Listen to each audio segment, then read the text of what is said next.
सुरुवात करतोय मी सुरुवात करेन कपिल सरांपासून। खरं तर हा जो प्रोजेक्ट आहे याचा आपल्याला थोडासा अभ्यासपूर्ण विश्लेषण करावं लागेल। बऱ्याच वेळेला असं होतं की प्रकल्पासंदर्भातली जी बेसिक माहिती आहे तीच माहिती लोकांपर्यंत पोहोचण्यासाठी अडथळे निर्माण होतात आणि ती अनेक वेळेला ऐकिवात स्वरूपातली जी माहिती आहे ती लोकांपर्यंत गेलेली असते। मला सुरुवातीला हा प्रोजेक्ट नक्की काय आहे आणि तो कशापर्यंत कशा पद्धतीनं तुम्ही लोकांसमोर ठेवाल? धन्यवाद सर्वप्रथम आणि जय महाराष्ट्राचं विशेष अभिनंदन की विदर्भाच्या विकासाबाबत आज आपण हा विशेष कार्यक्रम नागपूर येथे घेत आहोत। मिहानचा जो विषय आहे तर मिहानची ही संकल्पना जी आहे ही प्रामुख्याने एव्हिएशन सेक्टर जे आहे की मालवाहतूक जी एअरद्वारे किंवा विमानांद्वारे होत असते त्याला केंद्रस्थानी धरून ही संकल्पना मांडण्यात आली। नागपुरातली विदर्भ इकॉनॉमिक डेव्हलपमेंट काउन्सिल वेद काउन्सिल ज्याला म्हणतात त्यांनी सर्वप्रथम मला वाटतं 20 वर्षाआधी ही संकल्पना मांडली आणि नागपूरचे लोकप्रिय खासदार नितीनजी गडकरी यांनी त्यावेळेस हा विषय उचलून धरला। याचं मुख्य लॉजिक ज्याला आपल्याला म्हणता येईल ते असं आहे की युरोप आणि मिडल ईस्टकडनं येणारे मालवाहू विमानं जे आहेत त्यांना हाय क्वांटिटी ऑफ फ्युअल कॅरी करावं लागतं जेव्हा त्यांना ऑस्ट्रेलिया किंवा साऊथ ईस्ट एशियामध्ये जावं लागतं। आता जर त्यांना मध्ये एक असं स्टेशन मिळालं की जिथे ते रिफ्युलिंग करू शकतील तर ते त्या फ्युअल क्वांटिटीच्या ऐवजी जास्ती माल आपल्या विमानांमध्ये नेऊ शकतील ज्याचा फायदा त्यांच्या सेक्टरला होईल आणि त्याचा फायदा रिफ्युलिंग हब म्हणून नागपुरात विदर्भात त्याचा फायदा होईल।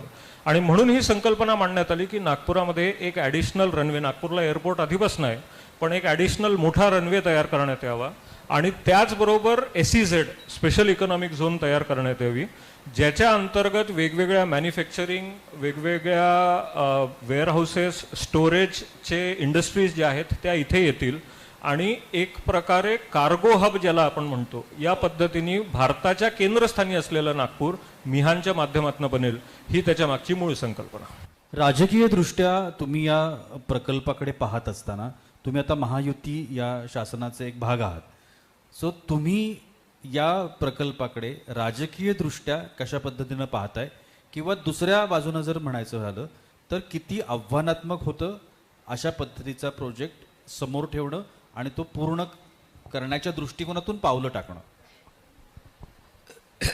मी पहिले जय महाराष्ट्र या चॅनलचं मनापासून अभिनंदन करतो की गाथा विदर्भाची हे जे तुम्ही सुरू केलं आहे आणि त्यातल्या त्यात नागपूर शहरातलं पहिलं मिहानबद्दल तुम्ही जो विषय मांडलेला आहे, जो आमच्या विदर्भाच्या म्हणा किंवा महाराष्ट्राच्या जनतेपर्यंत मिहानबद्दलची जी माहिती आहे आणि मिहानबद्दल काही विरोधकांनी जे म्हणजे निगेटिव्ह पसरवलं होतं की बा नाही मिहान हे पांढरा हत्ती आहे, मिहान असं आहे, मिहान तर, पण मिहान हे या भारत देशातील म्हणजे सगळ्यात मोठा प्रकल्प याच्याकरता म्हणता येईल की नागपूर शहर हे मुंबई पुण्यानंतर जर कोणता आहे तर हे नागपूर आहे आणि नागपूर हे मध्यस्थानी असल्यामुळे मिहानचा फायदा हा आजूबाजूच्या म्हणजे छत्तीसगड म्हणा किंवा तुमचं मध्य प्रदेश म्हणा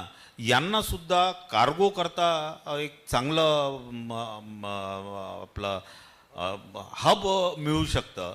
आणि मिहानमध्ये ज्या पद्धतीने IT सेक्टर्स वगैरे येऊन राहिले आहे ते म्हणजे अजून जास्त येतील याच्यात काही वाद नाही। फक्त माझं एकच म्हणणं याच्यात असं होतं की मिहानचे जे कोणी MD किंवा काही असतील त्यांनी काय करावं की प्रत्येक देशामध्ये जाऊन मिहानबद्दलची माहिती द्यावी जेणेकरून मोठे मोठे प्रोजेक्ट आपल्या या मिहानमध्ये येतील आणि या विदर्भाचा नाही तर पूर्ण महाराष्ट्राचा याच्यामुळे एक प्रकारे तुमचा हां तर त्याच्याकरता यांनी जर असं काही केलं, कारण की मिहानमध्ये आज जे प्रोजेक्ट आहेत ते फार चांगले प्रोजेक्ट आहेत। मिहानमध्ये आता रस्ते म्हणा किंवा मेट्रो म्हणा ही मिहानपर्यंत पोहोचलेली आहे आणि माननीय गडकरी साहेब म्हणा, तुमचे देवेंद्रजी फडणवीस म्हणा, आमचे प्रफुल्ल पटेल साहेब एव्हिएशन मिनिस्टर असताना मिहानला चांगला बूस्ट मिळालेला आहे। जर ते परत असते तर मिहान कुठल्या कुठे गेलं असतं याच्यात काही वाद नाही. त्यांचा हिंदमार म्हणून एक प्रोजेक्ट तिथे आलेला आहे, ज्याच्यामध्ये ते फ्लाईट्सचं मेंटेनन्स करतात. आणि आज अशी परिस्थिती आहे तिथे की इतकी गर्दी आहे फ्लाईट्सच्या मेंटेनन्स करता की म्हणजे असं वाटतं की त्यांनी अजून एक्सपान्शन करण्याकरता आपलं हे आले होते आदित्य सिंधियाजी, जे एव्हिएशन मिनिस्टर असताना, आणि त्यावेळेस त्यांनी म्हटलं कि आप दूसरा एक प्रोजेक्ट ऐसी लगाओ यहाँ पे जिससे पूरे. अच्छा, तुम्हाला माहीत आहे की नाही माहीत नाही, भारत देशातले नाही तर भारत देशाच्या बाहेरचे सुद्धा विमानं इथं मेंटेनन्सला येऊन राहिले. त्याच्यामुळे मिहान हे विदर्भातलं तर मोठं स्थान आहे, पण या महाराष्ट्रातलं मुंबई पुण्यानंतर नागपूर मिहान आहे. नक्कीच. आता फडणवीस साहेबांचं नाव घेतलं सरांनी. त्यांचा हा ड्रीम प्रोजेक्ट म्हणून पहिल्यापासून आपण सगळेजण म्हणतो आहोत किंवा त्याकडे बघितलं जात आहे. आत्ता हा प्रोजेक्ट कुठपर्यंत आहे आणि अजून काय काय पुढे होईल असं वाटतं? यामध्ये माननीय उपमुख्यमंत्र्यांचं नाव घेतलं तर त्यांनी जे सांगितलं की मी सुरुवातीला जे बोललो की एव्हिएशनला केंद्रबिंदू मानून हा प्रकल्प डिझाईन करण्यात आला होता. गेल्या अनेक वर्षांपासून नागपूर एअरपोर्टचं ब्राउनफील्ड डेव्हलपमेंट रिडेव्हलपमेंट करता काही वाद सुरू होते. ती केस सुप्रीम कोर्टात होती आणि नुकतीच सुप्रीम कोर्टाने त्याला मान्यता दिल्यामुळे आता नवीन पॅरलल मोठा एक रनवे आपण तयार करू शकू, इथली कार्गो हँडलिंग कॅपॅसिटी आपण वाढवू शकू. त्याचबरोबर पॅसेंजर हँडलिंग कॅपॅसिटी जी साधारण एक 22 ते 23% ॲन्युअल ग्रोथ रेट त्याच्यामध्ये आपण बघतोय, इतक्या मोठ्या प्रमाणात तिथे वाढ होते आणि सध्याचं इन्फ्रास्ट्रक्चर त्याला तेवढं सुटेबल नाही आहे. म्हणून या निर्णयानंतर मोठ्या प्रमाणात कॅपॅसिटी एन्हान्समेंट, कॅपॅसिटीमध्ये वाढ म्हणजे प्लेन्सचं लँडिंग, प्लेन्सचं टेक ऑफ, आता जवळपास आपल्याकडे 37 विमानं आपण पार्क करू शकतो एवढी कॅपॅसिटी आहे. येणाऱ्या काळामध्ये 100 विमानं नागपूर एअरपोर्टवर पार्क होतील एवढी कॅपॅसिटी तयार होईल. आणि त्या माध्यमातून मग जे रोड्सचं नेटवर्क विदर्भामध्ये तयार झालं आहे किंवा सेंट्रल इंडियामध्ये तयार झालं आहे, इथनं वेगवेगळ्या भाज्या असतील, फळं असतील, संत्रे असतील, कापूस असेल, असे वेगवेगळे उत्पादनं डायरेक्ट नागपूरवर. मी खरं तर याच प्रश्नाकडे येणार होतो. म्हणजे ती एक मोठी उत्सुकता आहे. कुठलाही एक प्रकल्प किंवा कुठलाही एक प्रोजेक्ट ज्या वेळेला येतो त्यावेळेला त्या भागाचा कायापालट होत असतो किंवा त्या भागाचा विकास होत असतो. आपण असं म्हणतोय की मिहानमुळे विदर्भाचा चेहरा मोहरा बदलेल, चेहराच बदलेल. कशा पद्धतीनं बदलेल? एक अभ्यासक म्हणून तुम्हाला काय वाटतं? प्रामुख्याने विदर्भाचे 11 जिल्हे जे आहेत हे ॲग्रेरियन डिस्ट्रिक्ट्स आहेत, हे कृषीप्रधान डिस्ट्रिक्ट्स आहेत. याचबरोबर इथे जे मेजर क्रॉप्स आहेत, मग त्याच्यामध्ये कापूस असेल, सोयाबीन असेल, तूर डाळ असेल, पूर्व भागामध्ये तांदूळ असेल, या सगळ्यांना एक आंतरराष्ट्रीय बाजारपेठ उपलब्ध करून देणे आणि ती बाजारपेठ उपलब्ध करून देत असताना ट्रान्सपोर्टेशन हा एक अत्यंत महत्त्वाचा प्रॉब्लेम आपल्यासमोर असायचा. कारण या सगळ्या प्रॉडक्ट्सला नागपूरपासून मुंबईपर्यंत JNPT पर्यंत न्यावं लागायचं, त्याच्यात एक मोठी कॉस्ट असायची. आता जेव्हा मिहान प्रकल्प इथे विकसित होतो आहे आणि पॅरलल रनवे इथे तयार होईल, त्यामुळे त्यांना कुठेही जायची गरज पडणार नाही. नागपूरपासून अवघ्या काही किलोमीटर्सवर सध्या ड्रायपोर्ट तयार झाला आहे सिंधीला, तर ते सिंधीचं ड्रायपोर्ट आणि मिहान प्रोजेक्ट असं मिळून एकूण या 11 जिल्ह्यांपैकी, त्याचबरोबर प्रशांतजीने जसं सांगितलं की तेलंगणा असेल, छत्तीसगड असेल, मध्य प्रदेश असेल, या राज्यांमधलं देखील जे कृषी उत्पादन आहे ते मोठ्या प्रमाणात मिहानमधनं एक्सपोर्ट होईल. आणि त्याच्या अनुषंगाने जो इकॉनॉमिक पर्क्युलेशन इफेक्ट आहे की शेवटच्या घटकापर्यंत हा आर्थिक विकास पोहोचेल, त्याच्याकरता स्टिम्युलस म्हणून, त्याच्याकरता एक प्रोत्साहन म्हणून मोठं काम या प्रकल्पाच्या माध्यमातून आपल्याला बघायला मिळेल. प्रशांत सर, हा प्रोजेक्ट, कुठलाही एक प्रोजेक्ट आपण म्हणतो त्याला गतिमान करणं खूप गरजेची गोष्ट असते.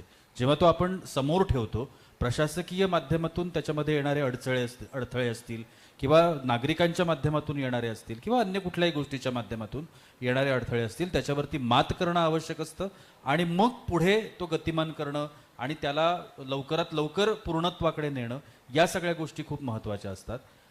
हा प्रोजेक्ट गतिमान करण्याची जी काही एक प्रक्रिया आहे ती कोणामुळे झाली असं वाटतं? गतिमान करण्याची प्रक्रिया माननीय गडकरी साहेबांमुळे झाली, फडणवीस साहेबांमुळे झाली. आणि प्रफुल्लभाई होते, प्रफुल्लभाईसुद्धा जेव्हा सेंट्रलमध्ये आमची सत्ता होती त्यावेळेससुद्धा त्यांनी तिथनं प्रयत्न केले. पण मी तुम्हाला सांगतो, आता जसं चंद्रायन साहेबांनी सांगितलं, 400 मीटर आणि 3600 इंटू 400 मीटरनी त्याची जी धावपट्टी आहे ती धावपट्टी वाढवण्याचं काम हे सुरू झालेलं आहे. आणि त्याच्यामुळे काय आहे की 50 विमानं हे टर्मिनलच्या समोर उभं राहण्याची कॅपॅसिटी आपल्या नागपूर विमानतळाची राहील आणि 50 विमानं हे बाजूला उभं राहण्याची, ज्याला आपण दुर्गम भाग म्हणतो, त्या दुर्गम भागामध्ये ते 50 विमानं उभं राहण्याची सुद्धा तिथे एक कॅपॅसिटी तयार करण्याचं काम हे बहुतेक लवकरात लवकर सुरू होईल. मला वाटतं काहीतरी कोर्टाच्या माध्यमातून काही थोडं सुप्रीम कोर्टाने वगैरे काही स्टे वगैरे दिलं होतं, पण ते आता सध्या सगळं झालेलं आहे. आणि जर हे ज्या दिवशी धावपट्ट्या दोन्ही पण सुरू होतील ना, तुम्हाला मी सांगतो नागपूर शहराचं ज्या पद्धतीनं विकास होईल किंवा विदर्भाचा विकास होईल, आणि विदर्भाच्या विकासाबरोबर ह्या छत्तीसगड झालं, मध्य प्रदेश झालं, आजही आमच्या इथून इंटरनॅशनल विमानं जातात, तर इतकी गर्दी असते बाजूच्या स्टेट्समधून येणाऱ्या लोकांचं. आता काही कधी कोणाच्या जमिनीचा प्रश्न आहे, कोणाच्या एखाद्याचं शेतकऱ्यांचं काही हे राहतं, पण आता ह्या सगळ्या गोष्टींचा न्यायनिवाडा झालेला आहे. आणि त्याच्यामुळे येणाऱ्या दिवसामध्ये मला असं वाटतं की मिहानला इतकी जास्त गती मिळेल. आता तर परत मोदी साहेबांचं सरकार आलेलं आहे आणि येणाऱ्या दिवसात आमचं सरकार येईलच परत. त्याच्यामुळे डबल इंजिनचं सरकार राहील आणि डबल इंजिनच्या सरकारमध्ये मिहानचा डबल जे आपण काय म्हणतो विकास हा म्हणजे खूप फास्ट होईल, याच्यात काही वाद नाही आहे. आमच्या महाराष्ट्राच्या जनतेला, विदर्भाच्या जनतेला तुम्ही गाथा विदर्भाची आणलेलीच आहे. तुमच्या माध्यमातून या आमच्या विदर्भाच्या सगळे हे युवक युवतींना ही माहिती मिळेल. आणि मी आमच्या सरकारला सुद्धा विनंती करील, येणारे सरकार आमचीच आहे, काही घाबरू नका त्याच्यात हे विरोधक काही म्हणत असतील तर, त्या सरकारमध्ये फक्त आमच्या लोकल लोकांना, युवक आणि युवतींना काम द्या मिळेल. सगळ्यात महत्त्वाची आणखीन एक गोष्ट कपिलजी की गुंतवणूक, ज्या वेळेला अशा पद्धतीचे प्रकल्प उभे करावे लागतात, ज्यांचा आवाका जो आहे हा कितीतरी करोडोंच्या घरामध्ये असतो, त्यावेळेला अर्थातच परदेशी गुंतवणूक हा एक महत्त्वाचा भाग येतो, जी मिहानला मिळाली. या गुंतवणुकीमुळे काय बदल होऊ शकतात आणि परदेशांबरोबर असलेले जे भारताचे संबंध आहेत त्याच्या संदर्भात काय घडू शकतं पुढच्या काळामध्ये येणारे? मिहानचा सध्या जर आपण एक साधारण स्वरूप बघितलं तर सुरुवातीपासनं सर्व्हिस सेक्टर लेड ग्रोथ अशी आपल्याला इथे दिसते, की म्हणजे सर्व्हिसेस प्रोव्हाइड करणाऱ्या कंपन्या इथे जास्ती आल्या. त्याच्यानंतर मधला एक 15 वर्षाचा कालखंड गेला की जिथे मिहानमध्ये ॲब्सोल्युटली म्हणजे दगडही हल्ला नाही असं आपल्याला म्हणता येईल. त्यानंतर जेव्हा 2014 पासून परत जे डबल इंजिनचा सरकार उल्लेख केला, त्या सरकारने जेव्हा तिथे इनिशिएटिव्ह आणले, त्यानंतर मोठ्या प्रमाणात ज्याला मेक इन इंडिया म्हणतो, त्या मेक इन इंडियाच्या अंतर्गत डिफेन्स आणि एव्हिएशन सेक्टर याच्या मोठ्या कंपन्या इथे आलेल्या आहेत. आता इंडिमारचा MRO ज्याला म्हणतो, मेंटेनन्स रिपेअर अँड ओव्हरऑलचं काम इथे मोठ्या प्रमाणात होतं. त्याचबरोबर डेसॉल्ट जी रफाल बनवणारी कंपनी आहे त्यांचे स्पेअर पार्ट्स इथे बनतात. टाटा एव्हिएशन जे आहे ते मोठ्या प्रमाणात स्पेअर पार्ट्स एअरक्राफ्टचे इथे बनवतात आणि ते एक्सपोर्ट होतात. त्याचबरोबर मिहानचं मी जसं सुरुवातीला बोललो, याचे 2 भाग आहेत. एक SEZ स्पेशल इकॉनॉमिक झोन आणि एक नॉन SEZ. नॉन SEZमध्ये आपल्याला मोठ्या प्रमाणात एम्स, IIM नागपूर, मोठे शैक्षणिक बाकी प्रकल्प, हाऊसिंग रेसिडेन्शियल प्रकल्प असे आलेले दिसतात. SEZमध्ये IT इंडस्ट्रीज तर आहेतच, त्याच्याबरोबरच मॅन्युफॅक्चरिंगच्या ल्युपिन फार्मास्युटिकल सारख्या कंपन्या पण इथे आलेल्या आहेत की ज्या फार्मास्युटिकल एक्सपोर्टमध्ये स्वतःला एंगेज केलेलं आहे. तसंच या मिहानला पुन्हा जर केंद्रबिंदू आपण मानलं तर डिफेन्स मॅन्युफॅक्चरिंग, जो आता केंद्र सरकारचा एक मुख्य प्रायोरिटी आपल्याला लक्षात येते आहे की आपल्याला इम्पोर्ट सबस्टिट्यूट करायचं आहे, डिफेन्समध्ये आत्मनिर्भर भारत आपल्याला करायचं आहे. तर त्या दृष्टीने विदर्भ आणि नागपूर एक मोठं केंद्र आहे, कारण एक नंबर 1 जॉग्राफिकल सेफ्टी भारताच्या केंद्रामध्ये असल्यामुळे सहज शत्रूला ते अटॅक करता येऊ शकणार नाही. त्याचबरोबर इथे डिफेन्सचं इन्फ्रास्ट्रक्चर ऑलरेडी आहे, म्हणजे आपल्याकडे अंबाझरीची ऑर्डनन्स फॅक्टरी आहे, भंडाऱ्याची ऑर्डनन्स फॅक्टरी आहे, चंद्रपूरला ऑर्डनन्स फॅक्टरी आहे. तर या सगळ्यांचं नेटवर्क लक्षात घेता प्रायव्हेट सेक्टरमध्ये सोलर इंडस्ट्रीज सारखी एक मोठी इंडस्ट्रीज इथे आलेली आहे की जे प्रायव्हेट सेक्टरमधनं डिफेन्स मॅन्युफॅक्चरिंग करतात आहे. एकूण जर सांगायचं झालं तर आत्तापर्यंत मिहानचा विकास हा सर्व्हिसेस लेड असा होता, परंतु आता मोठ्या प्रमाणात मॅन्युफॅक्चरिंग ओरिएंटेड डेव्हलपमेंट हे मिहानमध्ये आपल्याला बघायला मिळत आहे. आणि मिहानचा जो स्पिल ओव्हर इफेक्ट आहे की म्हणजे मिहानमधल्या इंडस्ट्रीजला जे स्पेअर्स किंवा सपोर्ट करणारी युनिट्स आहेत ते देखील विदर्भात मोठ्या प्रमाणात इथे तयार होतात आहे. त्यामुळे नंबर 1 डोमेस्टिक एम्प्लॉयमेंट आपल्याला वाढताना दिसेल. नंबर 2 जे आजपर्यंत आरोप लागायचा की विदर्भामध्ये प्रोफेशनल वर्क कल्चर नाही, ते वर्क कल्चर मोठ्या प्रमाणात बदलताना आपल्याला दिसत आहे. तिसरं एक्सपोर्ट मोठ्या प्रमाणात इथनं होतील, म्हणजे एक्सपोर्ट करण्यालायक आयटम्स इथे तयार होतील आणि एक्सपोर्ट नागपूरच्या मिहानच्या धावपट्टीवरनंच होईल. तर अशा पद्धतीने एक 360 डिग्री डेव्हलपमेंट या मिहानच्या माध्यमातून विदर्भाकरता बघायला मिळेल. कार्यक्रमासाठी तरुण मंडळी पण आपल्यासोबत आहेत प्रशांत सर, आणि हेच सगळेजण येणाऱ्या काळामधले आपले फ्युचर आहेत, भविष्य आहेत.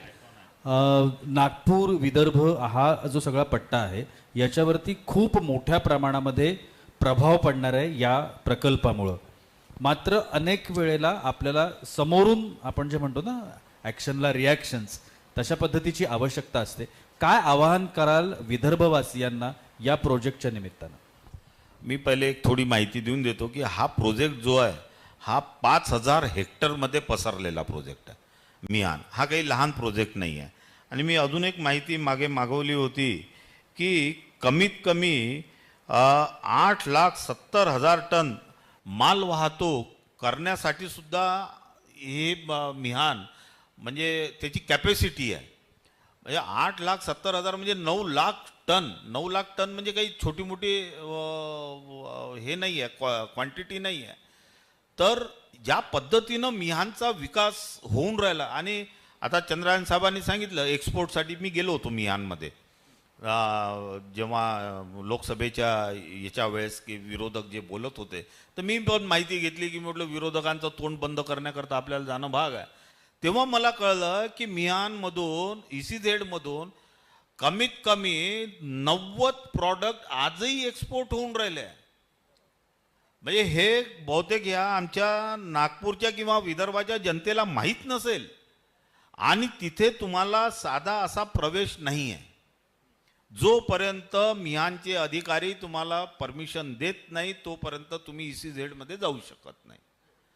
आता माझं या सगळ्या जे युवक युवती बसलेले आहे यांना एकच आव्हान आहे की तुम्ही असे काही प्रॉडक्ट डेव्हलप करा की जे आपल्या मिहानच्या ECZ जे आपण एक्सपोर्ट करू शकतो.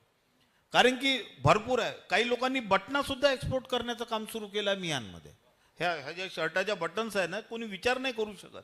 मला त्यांनी ते युनिट दाखवलं. युनिट फक्त 200 स्क्वेअर फीटमध्ये ते युनिट होतं.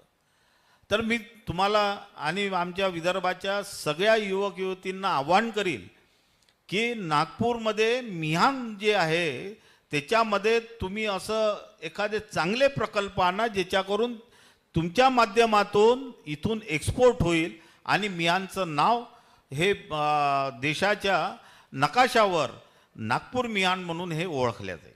कपिल सर, खूप महत्त्वाचा मुद्दा आहे जो आता सरांनी मांडला. कुठलाही प्रकल्प जेव्हा येतो तेव्हा शासनाकडूनची जी अपेक्षा असते सर्वसामान्य लोकांची ती म्हणजे नोकऱ्या, की हा प्रकल्प येतोय तर माझ्या कुटुंबातल्या किती जणांना इथे नोकरी मिळू शकते, रोजगार मिळू शकतो, आणखीन काय पैसे कमवण्याची संधी मिळू शकते, अशा पद्धतीनं त्याकडे पाहिलं जातं. जसं मिहानकडे पण पाहिलं जात आहे, समृद्धीकडे पण पाहिलं गेलं. मिहानच्या बाबतीमध्ये आपल्याला काय सांगता येईल की शासन किती प्रमाणामध्ये मिहानच्या माध्यमातून रोजगार उपलब्ध करून देऊ शकेल किंवा नोकऱ्या उपलब्ध करून देऊ शकेल?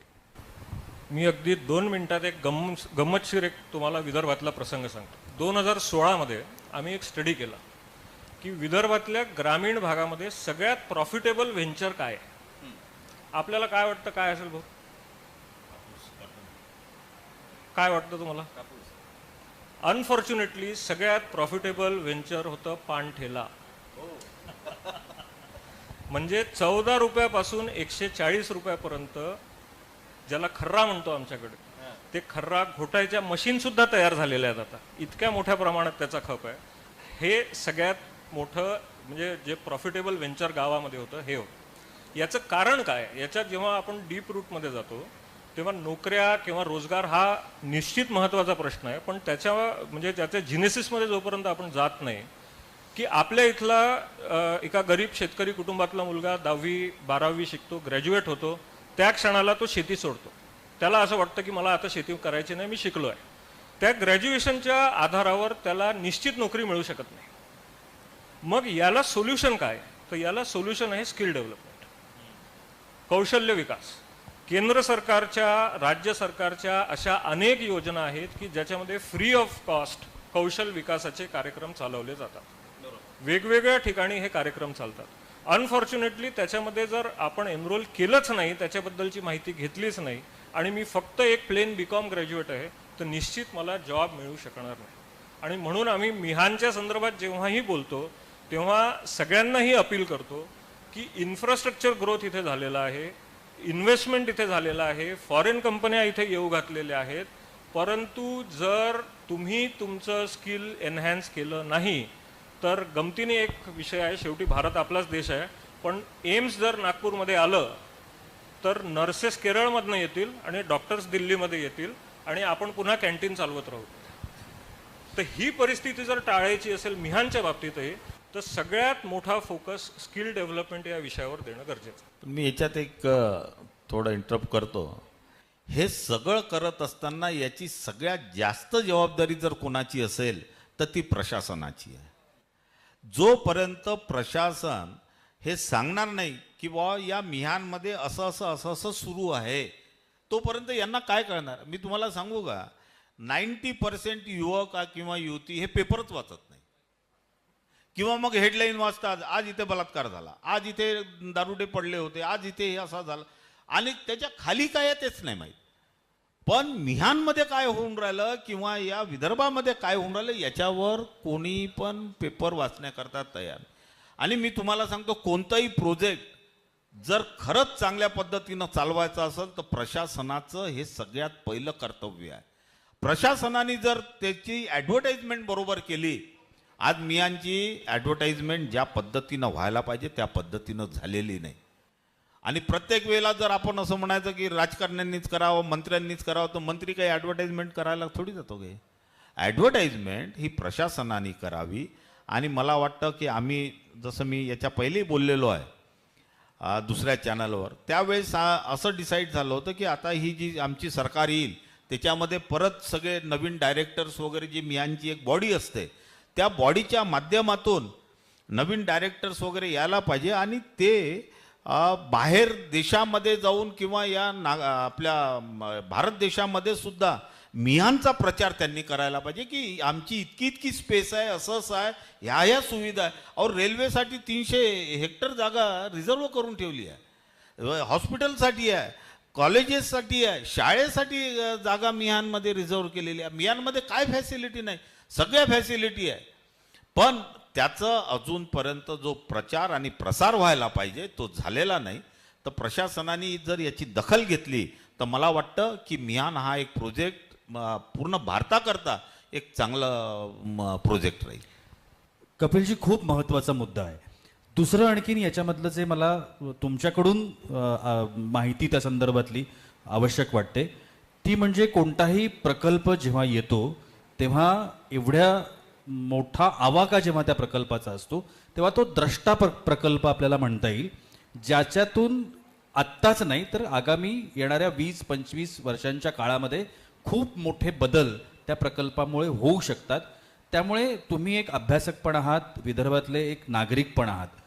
मला थोडाशा वेगळ्या पद्धतीनं सांगा की कशा दृष्टिकोनातून स्थानिकांनी, इथल्या नागरिकांनी, विदर्भवासियांनी या सगळ्याकडे पाहिलं पाहिजे.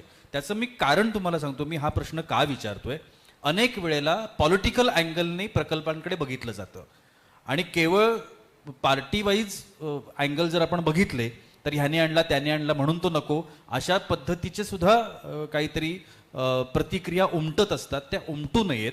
तर दृष्टी काय असायला हवी, तरुणांची म्हणूया, मतदारांची म्हणूया, नागरिकांची म्हणूया, आपण काही म्हणूया, पण माणसांची दृष्टी कशा पद्धतीनं असायला हवी प्रकल्पांकडे बघण्याची?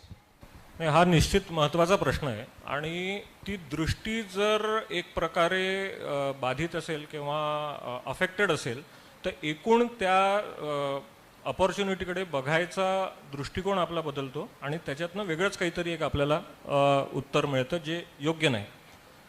आपण जे म्हटलं की विदर्भामध्ये प्रायमरीली मिहान ही एक अपॉर्च्युनिटी आहे. ती अपॉर्च्युनिटी कोणाकरता आहे? तर नंबर 1, ज्यांना इंडस्ट्रीज सेट करायचे आहेत त्यांना एक वर्ल्ड क्लास ग्लोबल लेवलचं इन्फ्रास्ट्रक्चर तिथे मिळतं आहे. नंबर 2, ज्यांना काही एक्सपोर्ट करायचं आहे, ज्यांच्या प्रॉडक्टमध्ये काही चांगलं, ज्याला आपण म्हणतो की कॉम्पिटन्स आहे, ग्लोबली ते कॉम्पीट करू शकतात, अशांकरता आता मुंबई, पुणे इकडे जायची, बँगलोरला जायची गरज नाही, इथल्या इथे त्यांना ते मिळू शकतं. तिसरं, जे तरुण आज काही आपले मित्रमैत्रिणी आहेत यांच्याकरता रोजगाराच्या संधी आहेत. रोजगाराच्या संधी म्हणजे काय की अनफॉर्च्युनेटली आता आमच्या प्रशांत भाऊंकडेही बरेच लोक येत असतात असे की भाऊ नोकरी लावून द्या, याला फोन करा, त्याला फोन करा. मला असं वाटतं की हे जे विजन आहे हे फार स्क्यूड विजन आहे. याच्या पलीकडे जाऊन की मिहानमध्ये समजा एक इंडस्ट्री येते आहे, त्या इंडस्ट्रीला काय काय लागणार आहे याचा विचार जर आम्ही करू शकलो आणि त्या सप्लाय चेनमध्ये जर आम्ही घुसू शकलो तर आम्ही स्वतःकरता तर रोजगार उपलब्ध करू, पण आमच्या आजूबाजूच्या भावंडांकरता सुद्धा मोठ्या प्रमाणात रोजगार उपलब्ध करू. थर्ड, शेतकऱ्यांना माल नाही, मालाला भाव नाही म्हणून आपण इथे म्हणतो की आत्महत्याग्रस्त असलेला हा भाग आहे. मध्यंतरी तुम्हाला एक केस स्टडी सांगतो मी. कोविडच्या वेळेस जेव्हा सगळा प्रॉब्लेम झाला होता, पश्चिम विदर्भातल्या काही FPOजनी एकत्र येऊन IT कंपन्यांना पत्र लिहिलं बँगलोर आणि हैदराबाद आणि पुण्यामध्ये की आमच्याकडे संत्रा आहे पण या कोविडमुळे आम्ही पाठवू शकत नाही, तर आम्हाला कृपा करून तुमच्या कॅम्पसमध्ये एक छोटासा स्टॉल लावायची परवानगी द्या. 300 हे काय म्हणतात त्याला कंटेनर म्हणून संत्र त्यांनी या 3 शहरांमध्ये विकले. आता हे जर इन्फॉर्मली होऊ शकतं तर मिहान सारखा जर एक ऑर्गनाइज प्लॅटफॉर्म आपल्याकडे उपलब्ध आहे तर त्याकडे अपॉर्च्युनिटीच्या दृष्टीने बघणे, न की केवळ मला फक्त कुठेतरी बाबा एक पिऊन म्हणून नोकरी लावून द्या, मला तिथे कॅन्टीन उघडून द्या, ही जी एक स्क्यूड विजन आहे याच्या पलीकडे जाऊन मिहानच्या असलेल्या इंडस्ट्रीजमधल्या सप्लाय चेनमध्ये आपण कसं सहभागी होऊ शकतो, आपल्या लोकल उद्योगांना, आपल्या लोकल इकॉनॉमिक व्हेंचर्सला एक्सपोर्ट आणि मिहानशी आपण कसं जोडू शकतो याच्या संदर्भात जर थोडा विचार केला. आणि ऑफकोर्स प्रशांतजी जसं म्हणतात तसं एक हा विषय प्रशासनाकडनंही करण्यासारखी खूप गरज आहे की मिहानमध्ये जर आपल्याला इन्व्हेस्टमेंट आणायचं आहे तर भारतातल्या सगळ्या प्रमुख एअरपोर्टवर मिहानचा एक स्टॉल का नसावा? आपण महाराष्ट्रातच ॲडव्हर्टाईज करून काय उपयोग आहे? जेव्हा दावोसला आपण जातो वर्ल्ड इकॉनॉमिक फोरमला, तिथे मिहानचा स्टॉल का नसावा? तर जोपर्यंत आपण आपले विजनच्या बाउंड्रीज वाढवणार नाही तोपर्यंत आपण याच छोट्याशा विहिरीत घुटमळत राहू. त्यामुळे मला असं वाटतं की मोठं विजन ठेवून प्रशासनाने, विदर्भातल्या स्टेक होल्डर्सनी, तरुणांनी याकडे एक अपॉर्च्युनिटी म्हणून बघावं.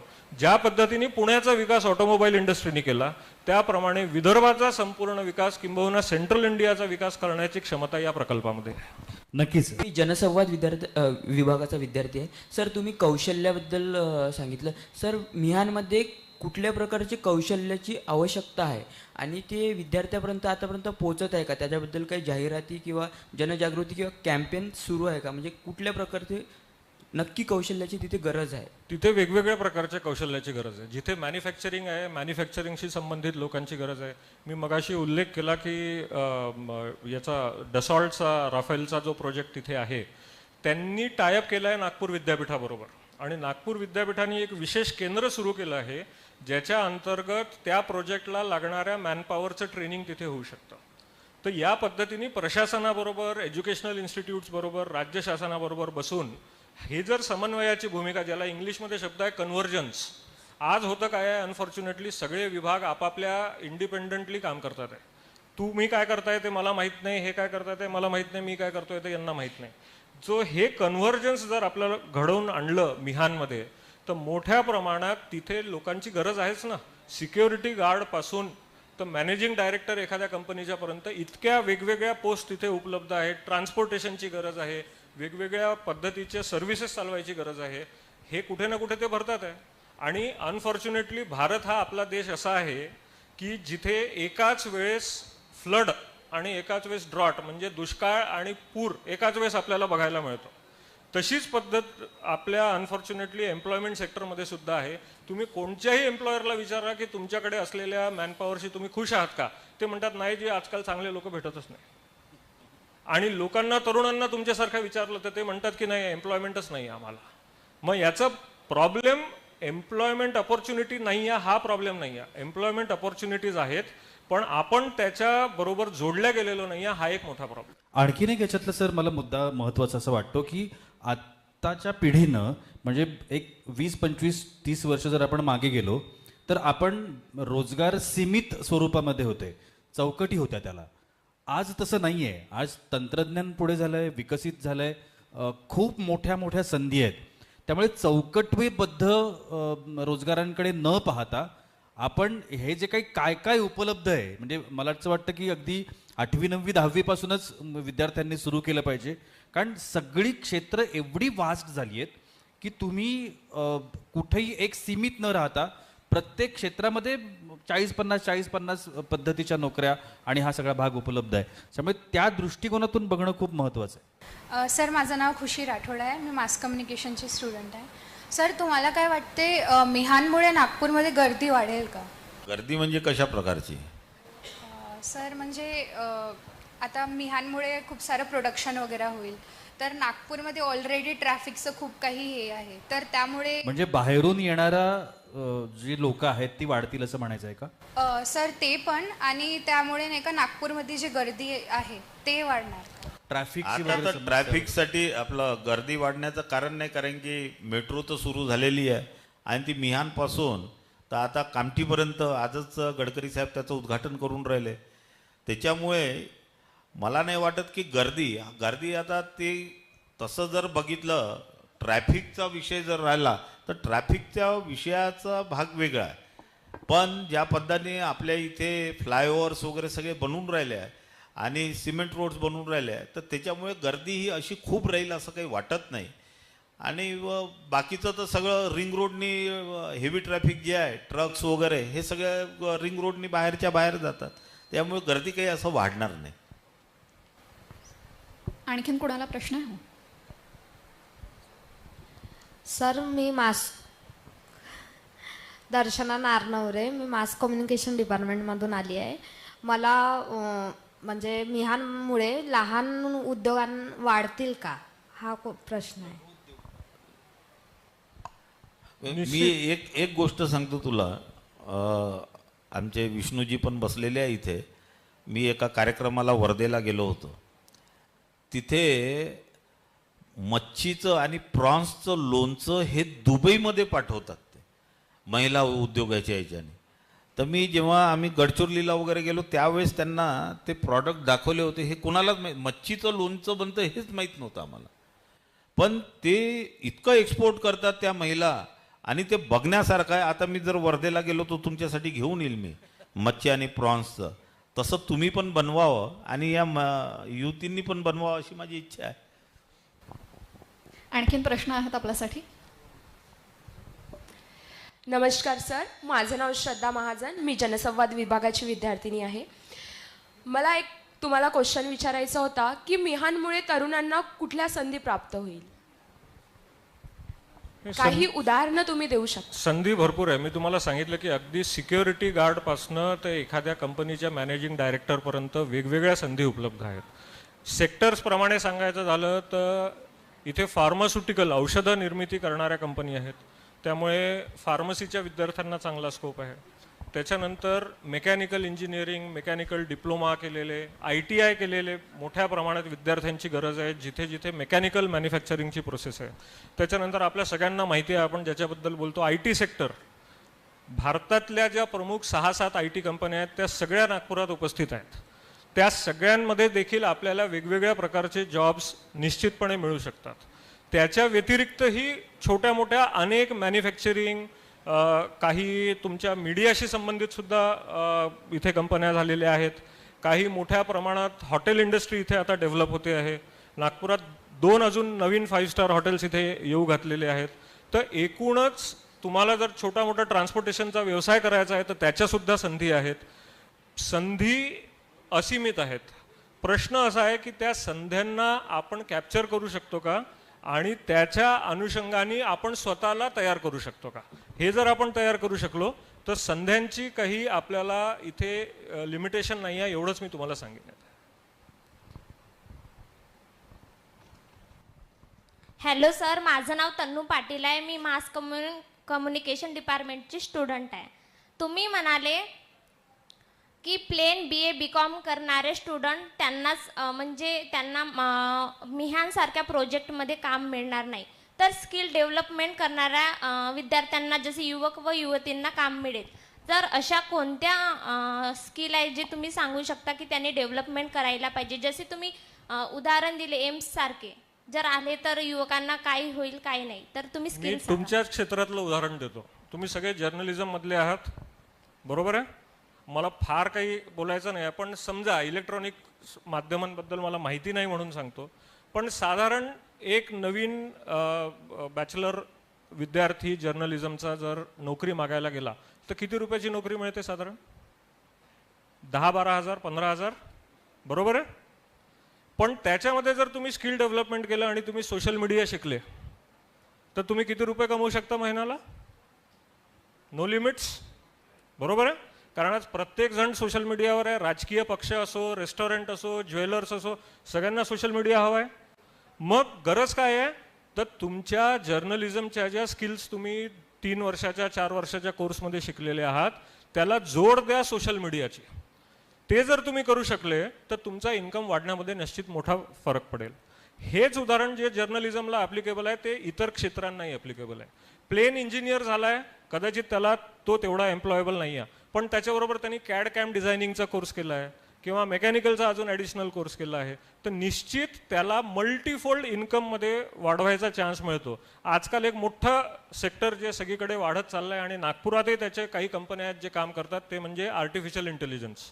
हा आर्टिफिशियल इंटेलिजन्स सुद्धा एक विषय असा आहे की ज्याच्याबद्दल लोक आपल्याला घाबरवतात, ते न घाबरता त्याचा पॉझिटिव्ह उपयोग आपल्या करिअरमध्ये कसा करायचा याचा विचार करा.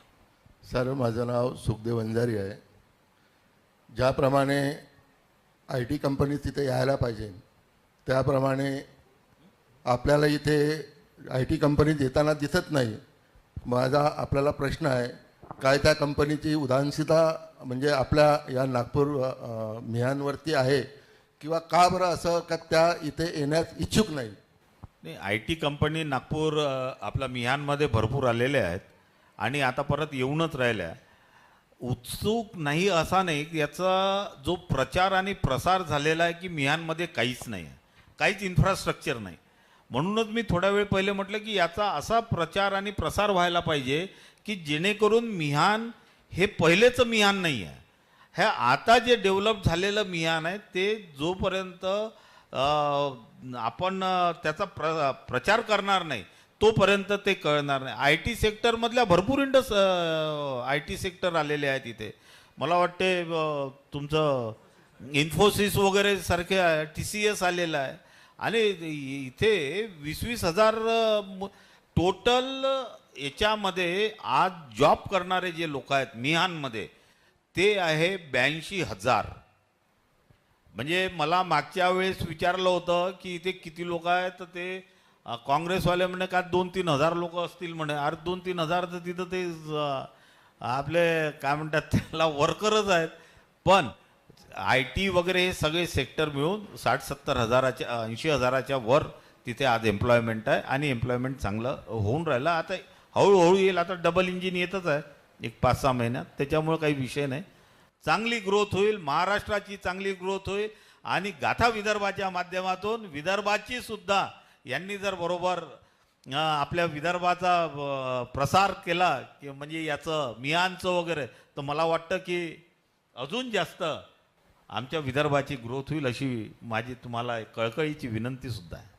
सर, मी चेतन चोटपगार. सर, इतक्या वर्षापासून मी बघत आहे की मिहानचं काम चालू आहे सर, पण अजून पूर्ण नाही झालेलं आहे. काय असे अडथळे येऊन आले आहे? नाही, काम कसं आहे, हा कंटिन्युअस प्रोजेक्ट आहे. म्हणजे हा चालत राहील, त्याच्यामध्ये इन्फ्रास्ट्रक्चर डेव्हलपमेंट होत राहील. जशी जशी गरज पडेल तशा तशा पद्धतीचे रस्ते बनवणं, तिथे वॉटर सप्लायचं प्रोव्हिजन करणं, तिथे सिवेज ट्रीटमेंटचं प्रोव्हिजन करणं, आणि मग हे सगळं केल्यावर कंपनीच्या रिक्वायरमेंटप्रमाणे अजून ॲडिशनल जे काही तिथे इन्फ्रास्ट्रक्चर करायचं आहे ते करावं लागेल. त्यामुळे ही ऑनगोईंग प्रोसेस आहे. जसं आपण बघता की MIDCमध्येही कंटिन्युअसली काही ना काही कामं सुरू असतात, तसे हे कामं सुरू राहतील. पण येस, तुम्ही जे म्हणता त्याच्यामागे 2 महत्त्वाचे विषय मी तुम्हाला सांगतो की जे चॅलेंजेस ज्याला आपण म्हणतो की आव्हानं मिहानसमोर आज काय आहेत, ते इन्फ्रास्ट्रक्चर ग्रोथ हे आव्हान नाही आहे. आव्हान हे आहे की इंटरनॅशनल इन्व्हेस्टमेंटला कॉस्ट इफेक्टिव्ह टर्म्समध्ये इथे कसं आणावं. आजही जर मिहानमधली जमीन आपण घ्यायला गेलो तर ती इतर जमिनीच्या तुलनेत महाग आहे. हा एक जनरल परसेप्शनचा भाग इन्व्हेस्टरच्या मनात येतो की मग मी मिहानमध्ये कशाला घेऊ, इथे जर मला शेजारी जर स्वस्त जमीन मिळते तर मी बाहेर जाईन. हा एक त्याच्या मागचा एक रिझन आहे. आणि दुसरं जे प्रशांतजी मगापासून सांगतात आहे की मिहानचा प्रचार प्रसार हा नागपुरात न होता, मुंबईत न होता, जागतिक स्तरावर होणं गरजेचं आहे. जितक्या लवकर इथले प्लॉट्स विकल्या जातील तितक्या लवकर काम पूर्ण होईल. त्यामुळे माझ्या माहितीप्रमाणे मला वाटतं आता 60% ऑलरेडी कन्झ्युम झालेले आहेत, 30-40% राहिलेले आहेत. तर ते येणाऱ्या एक 3-4 वर्षात होतील अशी अपेक्षा आहे. साधारण इन्फ्रास्ट्रक्चर सगळं रेडी आहे, म्हणजे असं काहीच नाही. रस्ते आहे, लाईट आहे, वॉटर ट्रीटमेंटचा प्लांट आहे, सगळंच आहे तिथे. आता ते कसं बूस्ट करायचं त्याच्यावर आहे. आता इवन रेल्वेचे सुद्धा खूप काही पार्ट्स काही दिवसात इथे मिहानमध्ये तयार होतील.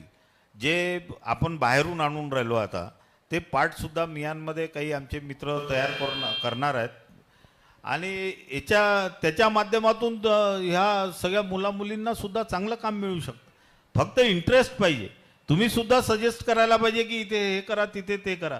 तुम्ही म्हणाल की तुम्हीच सगळं करा, तर तसं नाही. तुमचा सुद्धा इंटरेस्ट त्याच्यामध्ये दिसला पाहिजे.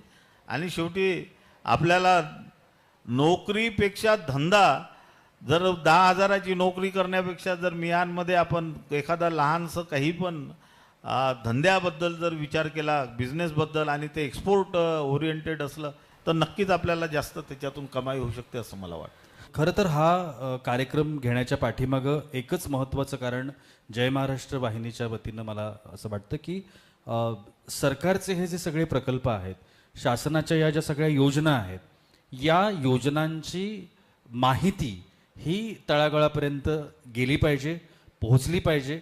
शासनानं केलेले हे ज्या योजना आहेत त्याच्यामध्ये खूप पद्धतीचं वैविध्य आणण्याचा प्रयत्न गेल्या काही वर्षांमध्ये झाला. मात्र व्यवस्थित जर त्याची माहिती, त्याच्याबद्दलच्या ज्या काही गोष्टी आहेत छोट्या छोट्या त्या जर लोकांपर्यंत गेल्या नाहीत तर त्याला प्रतिसाद मिळत नाही. आणि मग आपण म्हणतो की अरे शासनानं आमच्यासाठी काही केलं नाही. तर तसं न होता माध्यम म्हणून आमची जी एक भूमिका आहे की हे तळागाळापर्यंत पोहोचलं पाहिजे, सर्वसामान्यांपर्यंत पोहोचलं पाहिजे, ते करता यावं. म्हणूनच आजची ही गाथा विदर्भाची, विकासाची आणि समृद्धीची. खरं तर MSRDC प्रस्तुत जय महाराष्ट्र न्यूज आयोजित गाथा विदर्भाची, विकासाची आणि समृद्धीची या कार्यक्रमात इथं खरं तर थांबायची वेळ होती.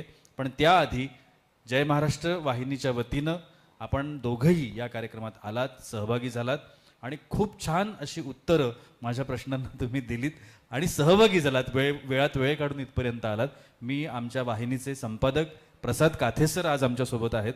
मी त्यांना विनंती करतो की त्यांनी कृपया व्यासपीठावरती यावं आणि आपल्या दोघांनाही या ठिकाणी वाहिनीच्या वतीनं आणि MSRDCच्या वतीनं तुम्हा दोघांचंही या ठिकाणी आभार मानावेत. माझं एक छोटंसं सजेशन आहे. बिलकुल. पुढच्या वर्षी जेव्हा हा कार्यक्रम कराल तेव्हा यशोगाथा विदर्भाची असं ते झालं पाहिजे.